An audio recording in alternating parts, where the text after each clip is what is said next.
celebrated here on BBC Two at 9 o'clock. First, live to London's Royal Albert Hall for tonight's Prom, introduced by Charles Hazelwood.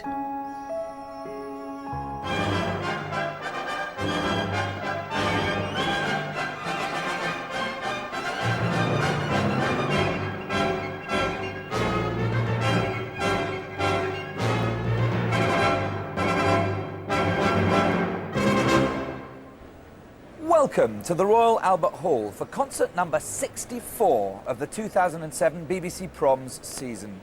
Tonight we have one of America's great orchestras, the San Francisco Symphony, with the eminent and ever-youthful conductor, Michael Tilson Thomas. Hello. Well, joining them on stage for tonight's Prom, the soprano Deborah Voigt, and together they'll be performing the closing scene from Richard Strauss's opera Salome. Then, after the interval, we'll hear Shostakovich's Fifth Symphony. But we start with the music of Charles Ives, the great pioneering maverick of American music 1 century ago. He was a man who worked as a successful life assurance agent by day and composed in his spare time with a huge output.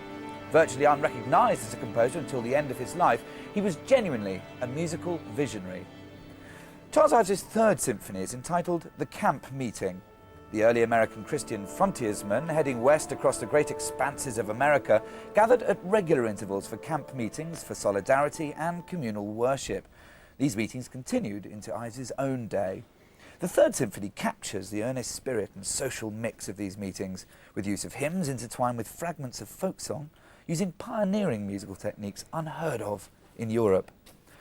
Now, the first movement is entitled Old Folks Gathering.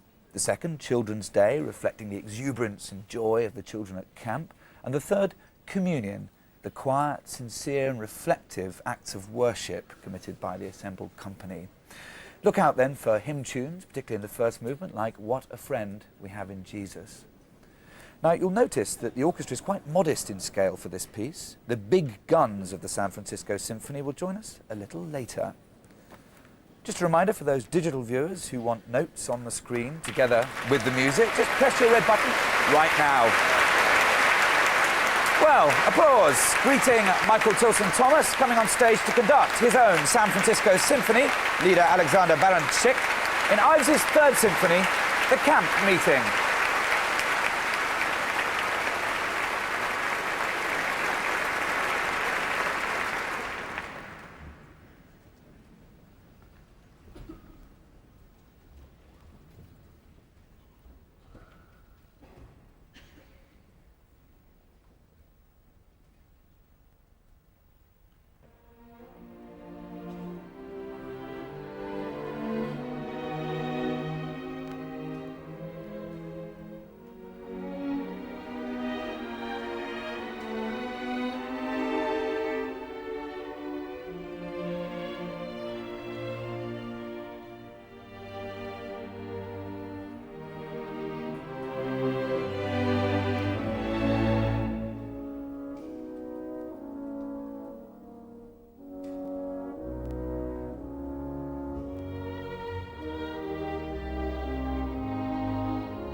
Michael Tilson Thomas, music director of the San Francisco Symphony, in the Third Symphony by Charles Ives, The Camp Meeting, the first ever performance of this work at the Proms.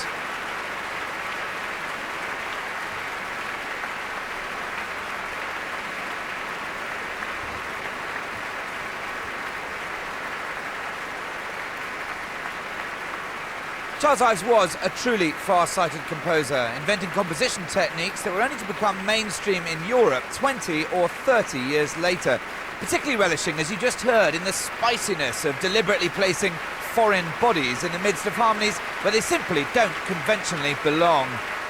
Charles Ives anticipated Copland in creating a uniquely American voice, and you can absolutely hear how he influenced Copland.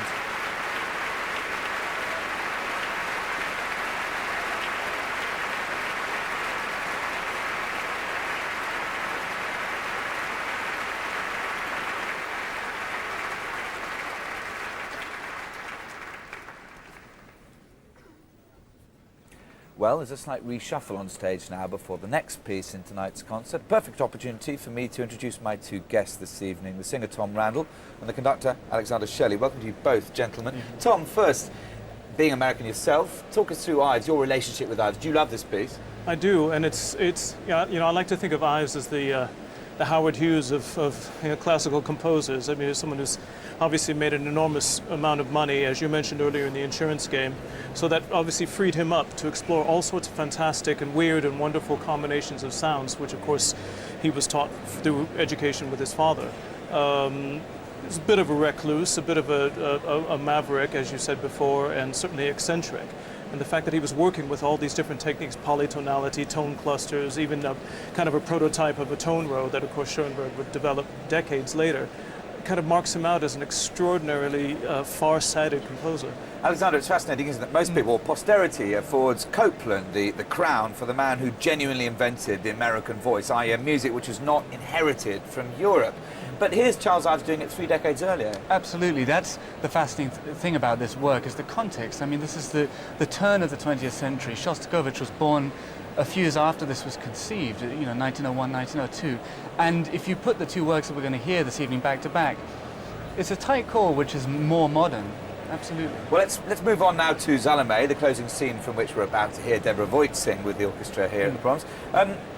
Curious thing, of course, that Salome was written and I think premiered in 1905, so very much at the time that Charles Ives was writing this symphony, where the Ives piece is pious and very gentle in its ambition. Salome is a work of kind of almost violent destruction, isn't it, Tom? Well, it's remarkable in that Salome sort of has its place in musical history as probably one of those flashpoints like Sacre du Printemps. Rite of Spring, for creating, Rite of Spring, for creating just an enormous, people who are divided right down the line between, people who love the piece and who loathe it. Of course, it had a tremendous upheaval, tremendous reaction in places like the Met and in this country as well, where it was banned for many, many years from performing because of the immorality of the tale. Well, it is sordid in the extreme, isn't it, Alexander? I mean, of course, it pretty much immortalised Strauss. He never looked back after this. I mean, the fact that it was banned in countries like Britain for several years after its premiere in Germany proved the point. People were horrified by its salaciousness, and of course, not just in subject matter, but also in the way that it's scored. Well, it is very naughty. The subject matter is very naughty, and the scoring is thick and exciting, and it needs a fantastic performance as well. But when thinking about this evening's performance, I was thinking back to the idea of a woman kissing the mouth of a man whose head has been beheaded. And it was 60, 70 years later that rock stars started biting off the heads of bats, and it shouldn't have been a surprise, really. And let's not forget, this is the head of John the Baptist. John the Baptist has been held basically in a sewer, so you can imagine what his head is covered in. Quite a thing to kiss, that severed head. Tom, let's just recap on the plot for a minute. That's fantastic. It's necrophilia and incest. It's fun for all the family. It's Salome, the daughter of Herodias and the stepdaughter of Herod, is fallen in love with the voice of John the Baptist, as you said, who's buried down in the catacombs. Herod is lusting after Salome and promises her absolutely anything if she will only dance for him. And of course, we get the dance of the Seven Veils, the very famous movement. She dances for him, and he says, name your price. And she requests the head of John the Baptist, of course, which is horrific for all of those concerned. When John the Baptist's head is delivered to her, as you mentioned, she does kiss it to the shock and horror of everyone. And Herod himself is so disgusted that he has Salome killed at the end. Tom, Alexander, thank you both very much indeed. Well, here now comes the soprano Deborah Voigt and conductor Michael Tilson Thomas. They join the San Francisco Symphony on stage to perform the final scene from the opera Salome by Richard Strauss.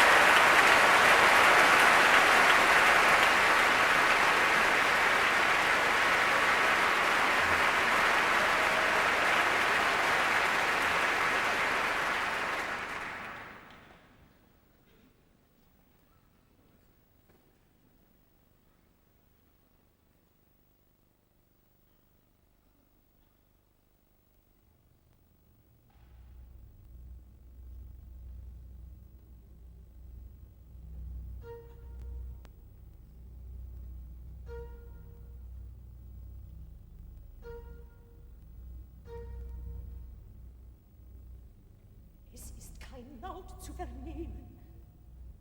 Ich höre nichts. Warum schreit nicht, der Mann? Ah, wenn einer mich zu töten käme, ich würde schreien, ich würde mich wehren, ich würde es nicht halten. Schlag so, ein armer Mann, schlag so, es soll nicht gehen.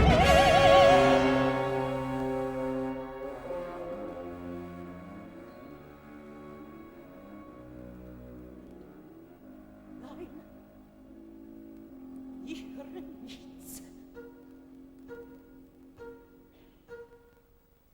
Es ist eine schreckliche Stille. Oh, es ist etwas zu Boden gefallen. Ich hörte etwas fallen. Es war das Schwert des Henkers. Er hat Angst, dieses Sklave.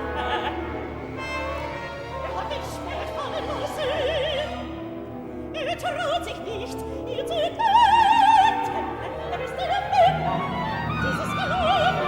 Schick Soldaten hin, komm her. Du warst der Freude dieses Toten nicht. Oh Mann, ich sage dir, es sind noch nicht genug Tote. Geh zu den Soldaten und befehl ihnen hinabzusteigen und mir zu holen, was ich verlange, aus der Tetrarch mir versprochen hat, was mein ist. Die Soldaten geht hin, Sterne hinunter und tat mir den Kopf des Waldes. Tetrarch, befehle meine Soldaten, dass sie mir den Kopf des Jahres.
spricht kein Wort.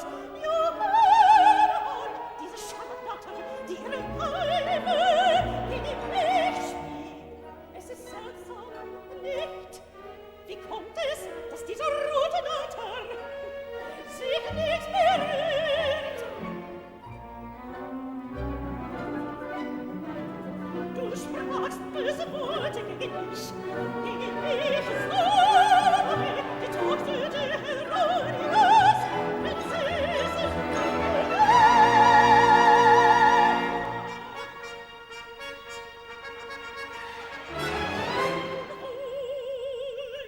ich lebe noch, aber du bist tot. Dein Kopf, wir hätten mit ihm tun, was will. Ich kann den Hulden vorwerfen und die Vögel die Luft aus der Höhe genossen, so die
lurid, graphic, and at times even poisoned music, in a conclusion devoid of redemption. The final scene from Salome by Richard Strauss, at the close of which she is crushed under the shields of Herod's guards. I have kissed your mouth, Yochanan. I've kissed your mouth, John the Baptist. Possibly the most startling moment in all opera, a moment that thrills and repels all at the same time. Deborah Voigt was singing the title role, accompanied there by Michael Tilson Thomas and the San Francisco Symphony.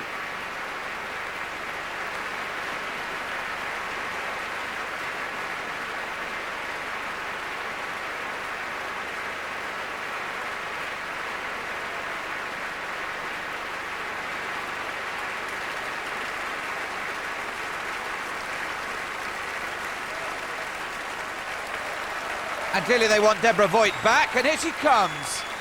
She recently performed this role in a production of Salome in Chicago, directed by Francesca Zambello.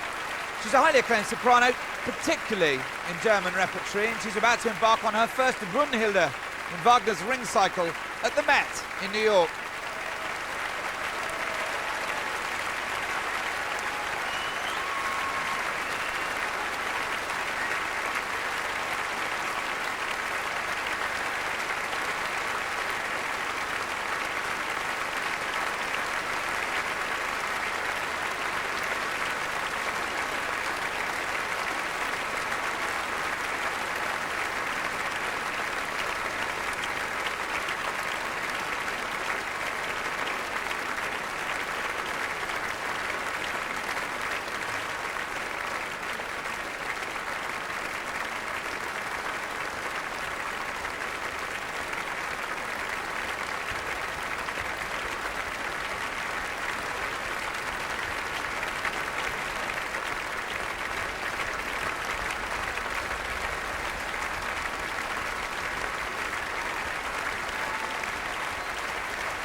Deborah Voigt and Michael Tilson Thomas back on stage once again.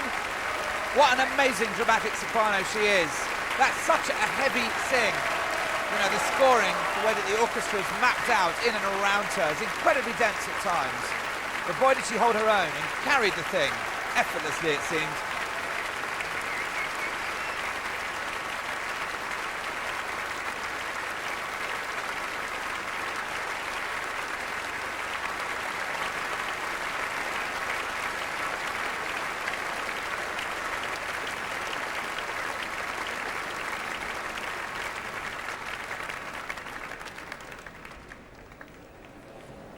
Well, there's an interval now of about 20 minutes, which gives us plenty of time to chat more with our guests. Also, there's a chance to see an interview that I did earlier today with Michael Tilson Thomas, and I'll also very shortly be speaking to Deborah Voigt, who we've just heard.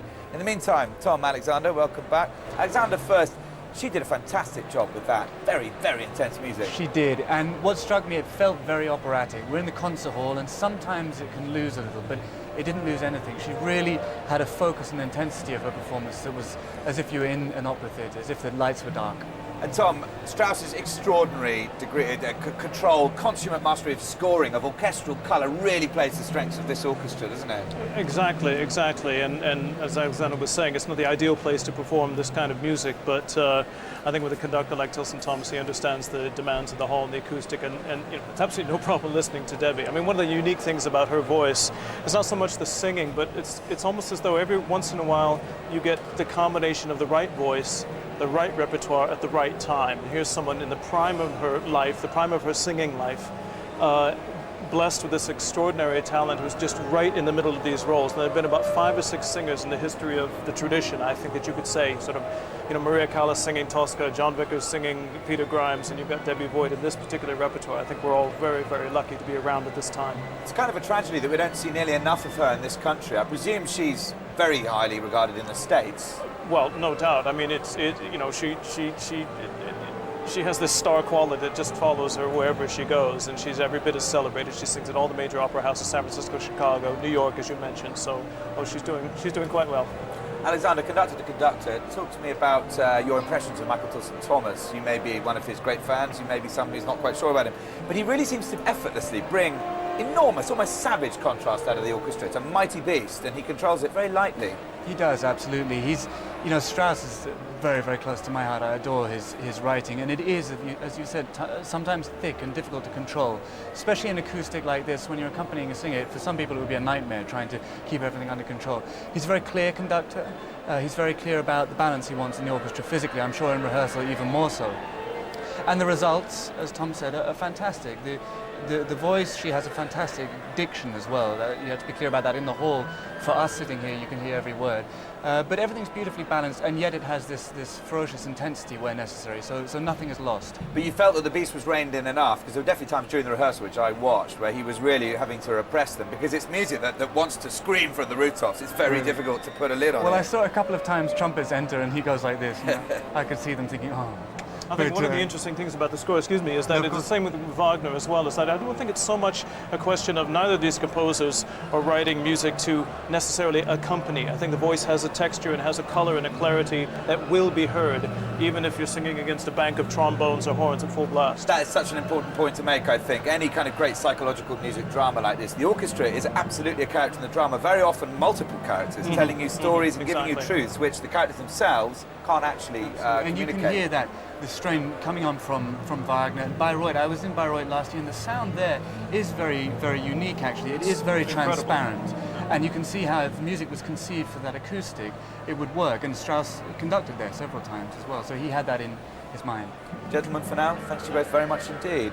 Now, let's find Gwenan Edwards, who's down in the arena with someone else who's performed, who's played in this hall. Gwenan. Thanks very much indeed, Charles. Yes, I'm here with somebody who a little earlier this year went from stand-up to sit-down and from banter to Bach. What am I talking about? Take a look at this.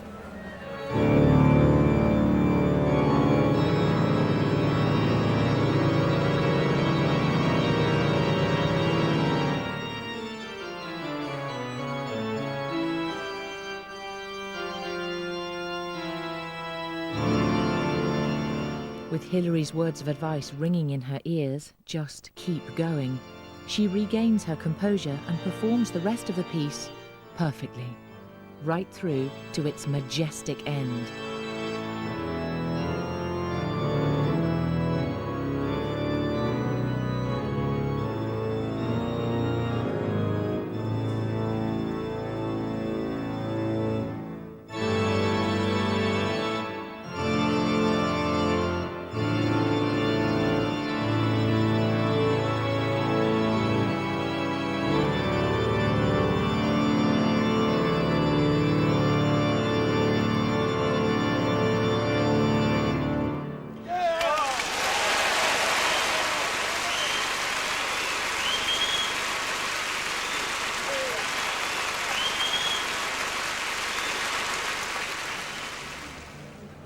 And the lady herself, Jo Brand, is here with me now. Jo, welcome to the Proms. I've got to ask you, what was it like playing the organ here at the Royal Albert Hall in front of some 8,000 people or so?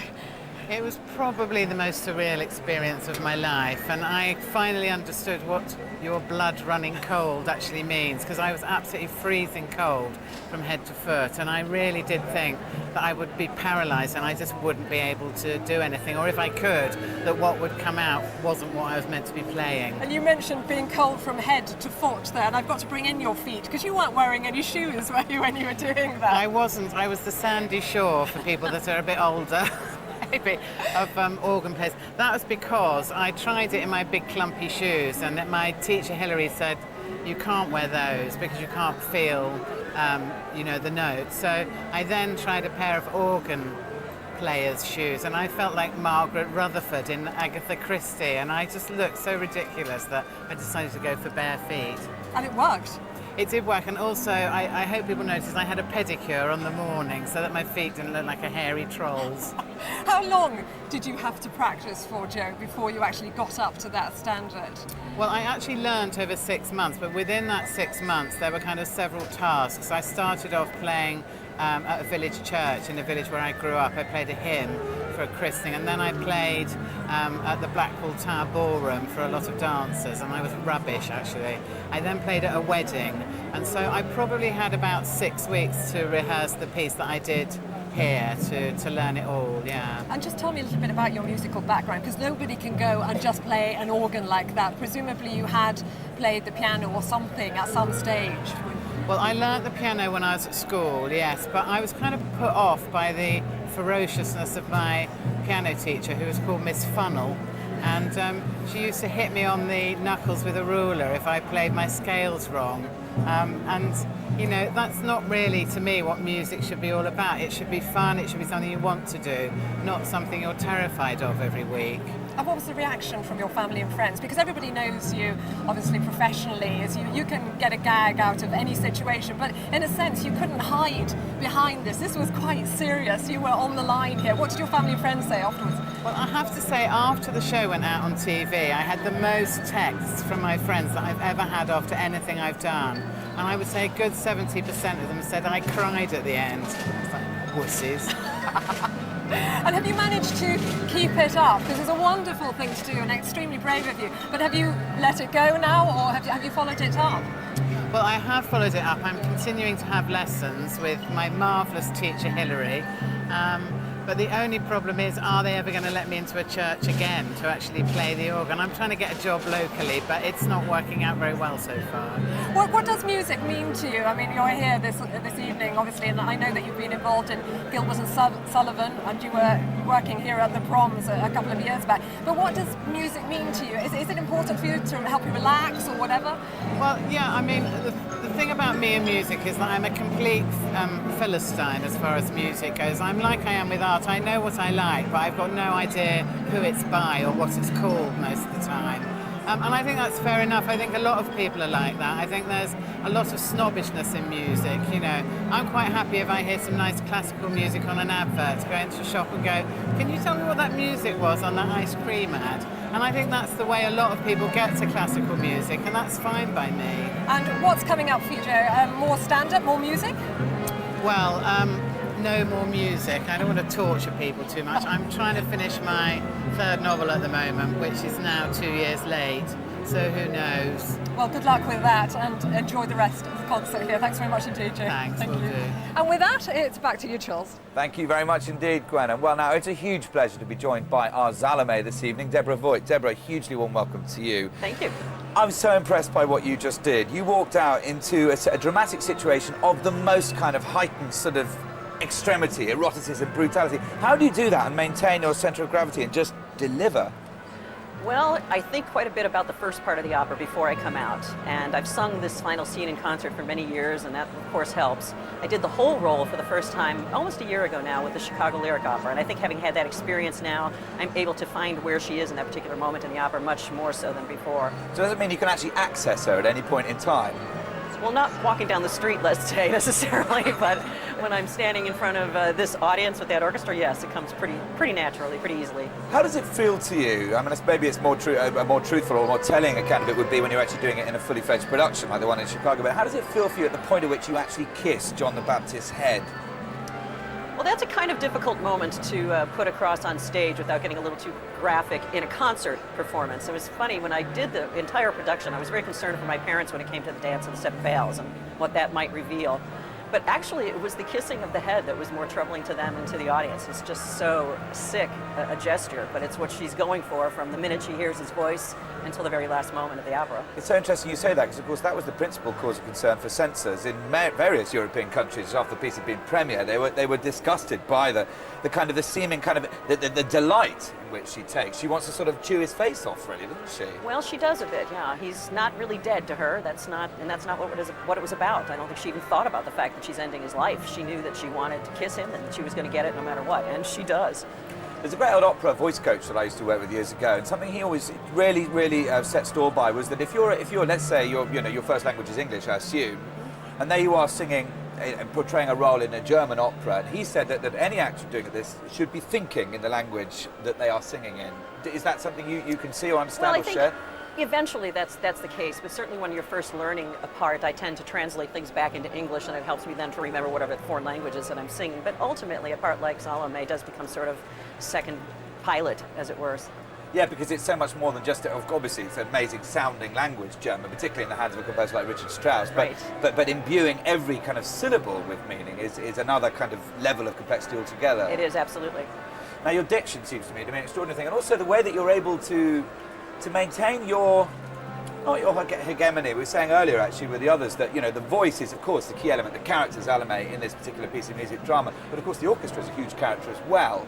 And yet somehow you were always there. You know, the orchestra were respectful or were able to create just enough transparency for you. And you've got a big voice as well. Right, but they've been very good, and we worked very hard in the rehearsals to find the moments where they could really overpower me, even if they were in a pit in an opera performance per se. So they really did a great job of keeping it so that I could be heard and feel comfortable. You seem to have such extremes at your disposal, because you've got a voice that can be as soft as whipped cream and as hard as tensile steel, I would say. How do you maintain particularly the bigness of your voice? Well, I try to mix up my repertoire. I try to do as much Italian repertoire as I can, and I do a lot of recital singing. I did a recital to Barbican not too long ago. And I think it's a nice balance. And not only is it a good vocal exercise in terms of my technique, but it gives me a chance to do something besides do these characters that are praying and dying and crying and, you know, having their heads chopped off, or, you know, whatever the case may be. So it gives me a chance to show a different part of my personality. It's a fairly bizarre demand that's made on singers such as yourself, particularly in concert situations, to create an absolute moment in the twinkling of an eye. You know, an actor would never be expected, well, very unusually, to walk on stage and just deliver one soliloquy and suggest, therefore, a whole scenario, a whole world. Mm-hmm. It's hard to do, huh? It's hard to do, but that's what separates the men from the boys, I guess, perhaps you would say. Yeah. Let's talk a bit about your background. I mean, did you start out knowing that you absolutely wanted to take the opera stage by storm, or did you want to really sing more sort of recital? I knew I wanted to sing. From the time I was a very small child, I was very involved with church music and musical theater and that sort of thing, and I always knew that that's what I wanted to do. That it ended up being opera was really circumstantial. I had a voice teacher who was an opera singer, and I started entering competitions, and they were operatic in nature, and it was sort of just taking the opportunities as they presented themselves, and here I am, how many years later, at the Proms. And what kind of balance do you affect? And obviously you're on the operatic stage a lot, but you also do a lot of concert work, as you were saying. So what kind of ideal balance in the course of an average year can there be? Can you quantify such a thing? It's kind of difficult to balance it out exactly. We know which opera houses I would like to appear with on an annual basis, and they plan the furthest out in the future. So we put that in, and then whatever orchestra things come in afterwards. It's always a great delight to sing in a concert stage. So what's next for you? Well, I'm off to Barcelona tomorrow. I'm doing my first André Chenier there, so I have a lot of studying to do in the next week. Fantastic. Well, look, Deborah, thank you so much. You're welcome. For taking time after what was a very hot 20 minutes on stage. Wow, thank you. Thank you. Well, earlier today, I met with the San Francisco Symphony music director, Michael Tilson Thomas, and I asked him how he saw his role as a conductor. I perceive my role as a conductor very much as somewhere between a director and a coach, in that it became very much easier for me when I completely accepted the notion that, in fact, it is the musicians who are playing the performance. They are giving the performance. And my role is to help them clarify and unify their intentions so that they can be very free and involved in what they themselves can give to the performance.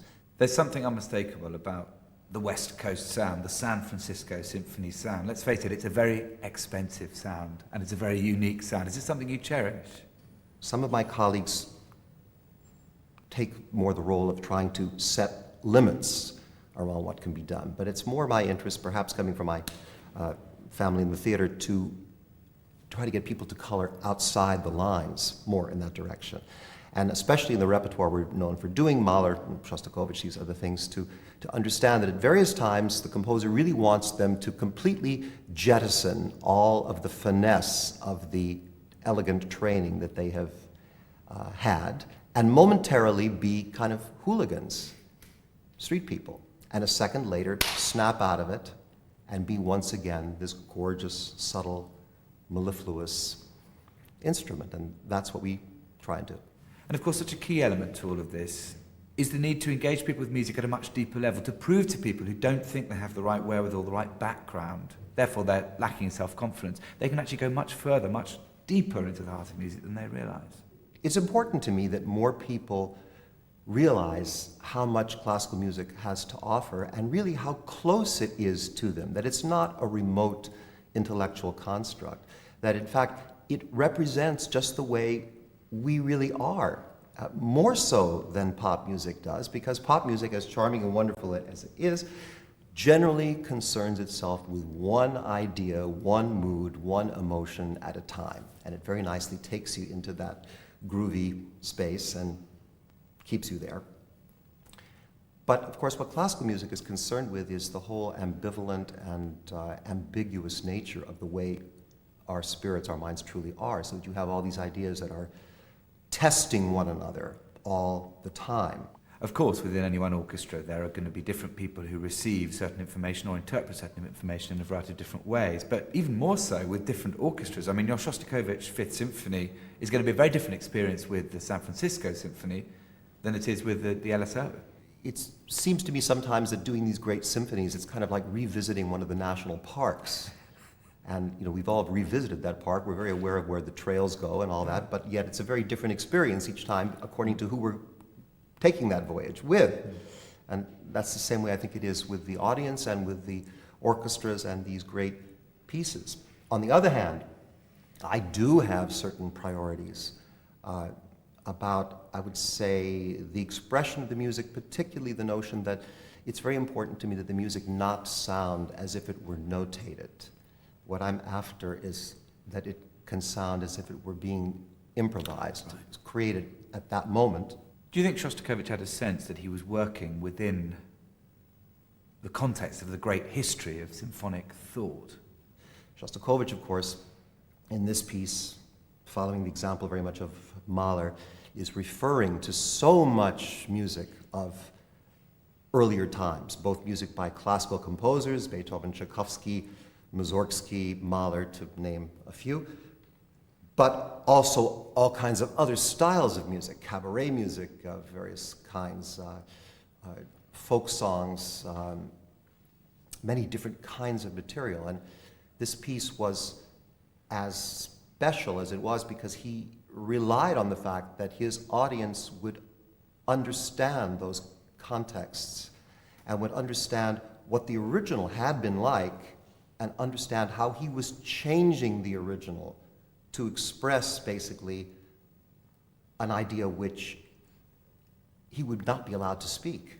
The music had to speak ideas which would have been forbidden to utter out loud.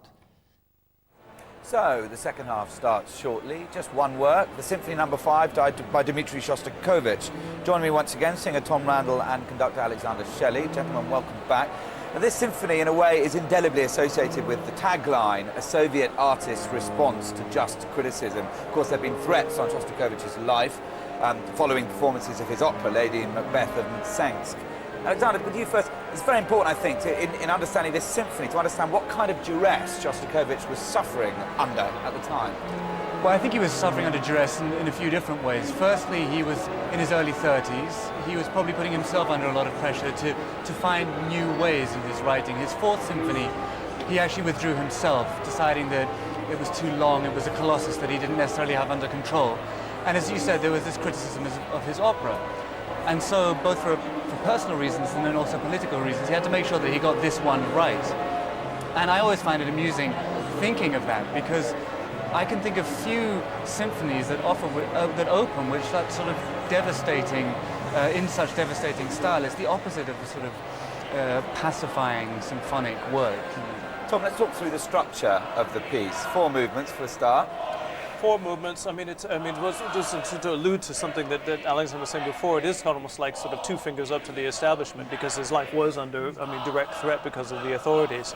And I think that it's really interesting that his response was a very classically structured symphony, and yet, as Alexander again pointed out, it was hardly anything to appease the government. It was working under tremendous duress to get not only the piece finished, but also to re-establish himself and to kind of this authoritarian regime that had him closely under the magnifying glass. I think you should talk about the structure of the piece. Well, no, yeah, okay, let's talk about that in a minute, but just first picking up on that, Tom, and of course the key is that as far as the authorities are concerned, this is not a piece which is putting two fingers up at them at all. So it's all about how an artist may say one thing whilst meaning another. Exactly meaning another, I think so. I mean, I think it did obviously satisfy the requirements of the regime. It wasn't exactly a toe tapper, as you pointed out, but it really was an extraordinary feat to be able to maintain his own integrity whilst satisfying the authorities who very clearly, you know, had him in his sights. Okay, Tom. Well, look, Alexander, you've been dubbed to talk about the structure of the piece. Then off you go. Well, he reverts here to a very traditional form. We have four movements.